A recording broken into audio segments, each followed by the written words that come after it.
भाई जो गुरु वचन पे डट गे, कट गे फंद 84 के। गुरु को तजे भजे जो आना, तापसवा को फोकट ज्ञाना। यानी जो अपने गुरुजी को छोड़कर दूसरे की बातों को ज्यादा महत्व देता है। देखो यहां पर गुरु को छोड़कर दूसरे को भजने के दो मतलब हैं। एक तो बिल्कुल आपने अपना गुरु छोड़ दिया, संत रामपाल जी को छोड़ दिया और कोई और दूसरे देवी देवताओं की साधु महात्माओं की भक्ति करने लग गए। एक तो वो होता है गुरु को तजे भजे जो आना। दूसरा है आपने गुरु जी का नाम भी ले रखा है और आप अपने गुरुजी की बातों को, अपने गुरुजी की सत्संगों को, अपने गुरुजी के वचनों को महत्व ना देकर यदि आप किसी दूसरे भगत या व्यक्ति की बातों को अधिक महत्व देते हैं तो भी आप दूसरे की पूजा कर रहे हैं। गुरु को तजे भजे जो आना, जिस प्रकार से लाखों की संगत गुरुजी के सत्संगों वाली बातों पर ना चलकर गुरुजी के कलयुगी परिवार वालों की बातों को अधिक महत्व दे रही है, तो उसको कहते हैं गुरु को तजे भजे जो आना, ता पशुओं को फोकट ज्ञाना। उस नालायक को तो दो धेले का भी ज्ञान नहीं होता, उसको जानवर बताया परमात्मा ने। गुरु से बैर करे सिस जोई, भजन नाश और बहुत बिगोई। और जो सीधा सीधा जो गुरु जी से ही दुश्मनी मोल ले लेता है उसका तो सब कुछ ही सत्यानाश हो जाता है। जो शिष्य अपने गुरु से अधिक किसी अन्य संत या भगत में आस्था रखता है, जैसे सतलोक आश्रम मैनेजमेंट वाले भगतों में 90% संगत ने आस्था लगा रखी है। गुरुजी क्या कह रहे हैं सत्संग में किसी को लेना देना नहीं, गुरुजी का परिवार जो कह रहा है पीला पर्चा निकाल दिया वो फाइनल है। तो उस पशु को कोई ज्ञान नहीं है, क्योंकि गुरु के प्रति परमात्मा जैसा भाव रहना चाहिए। हमने सतलोक में भी यही गलती की थी, हम अपने मालिक को छोड़कर इस काल ब्रह्म में आस्था रखने लगे थे।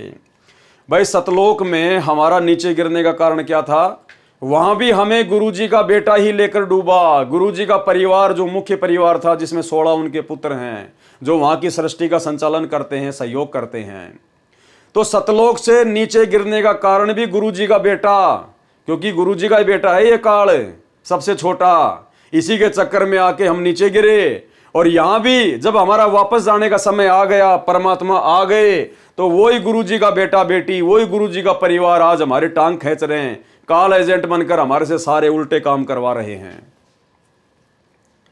हमने सतलोक में भी यही गलती की थी, हम अपने मालिक को छोड़कर इस काल ब्रह्म में आस्था रखने लगे थे, जिस कारण से हम पतिव्रत धर्म अर्थात एक मालिक के अतिरिक्त अन्य को न चाहने वाली स्त्री को पतिव्रता कहा जाता है। और ये पतिव्रता धर्म का पालन भाई केवल सत्सेवक कर रहे हैं, क्योंकि हम अपने गुरु को ही परमात्मा मान चुके हैं। और गुरु के अतिरिक्त यदि कोई किसी और को मानता है, पूजता है, तो उसको कहते हैं वैश्या भक्ति, व्यभिचारणी भक्ति। और ये वैश्या भक्ति, ये व्यभिचारणी भक्ति पतिव्रता धर्म को तोड़कर सतलोक आश्रम मैनेजमेंट हरियाणा कर रहा है, उससे जुड़ी लाखों की संगत कर रही है।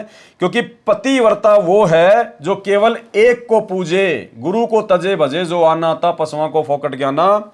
जबकि सतलोक आश्रमों में तो दोनों को पूजा जाता है, मिक्स हो रहा है, व्यभिचारणी भक्ति हो रही है।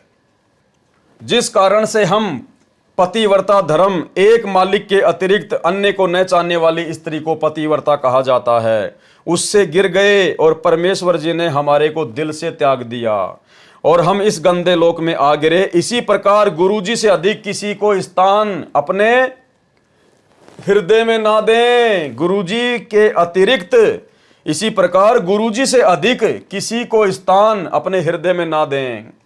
भाई जब आप इसका जून के महीने में प्रकट दिवस मनाते हैं भगवान मानकर, तो आपने अपने गुरुजी से ज्यादा महत्व इस कागज की फोटो को दे दिया। अरे जो जिंदा सतगुरु है, जो इतना संघर्ष कर रहा है, हमारे लिए जेल में बैठा है, नाम दे रहा है, उपदेश दे रहा है, सत्संग कर दिए हैं, उसको तो खाली अपना गुरु और भगवान मानकर प्रकट दिवस मनाते हो तुम इस कागज की फोटो का। इसको कहते हैं गुरु से अधिक महत्व देना। तो क्या कह रहे हैं परमात्मा? इसी प्रकार गुरुजी से अधिक किसी को स्थान अपने हृदय में ना दें। सत्कार सबका करना है। जो शिष्य गुरुजी से शत्रुता करता है उसकी भक्ति नष्ट हो जाती है और भी बहुत विनाश होता है। भाई जो गुरु वचन पे डट गे, कट गे फंद 84 के, कट गे फंद 84 के, कट गे फंद 84 के।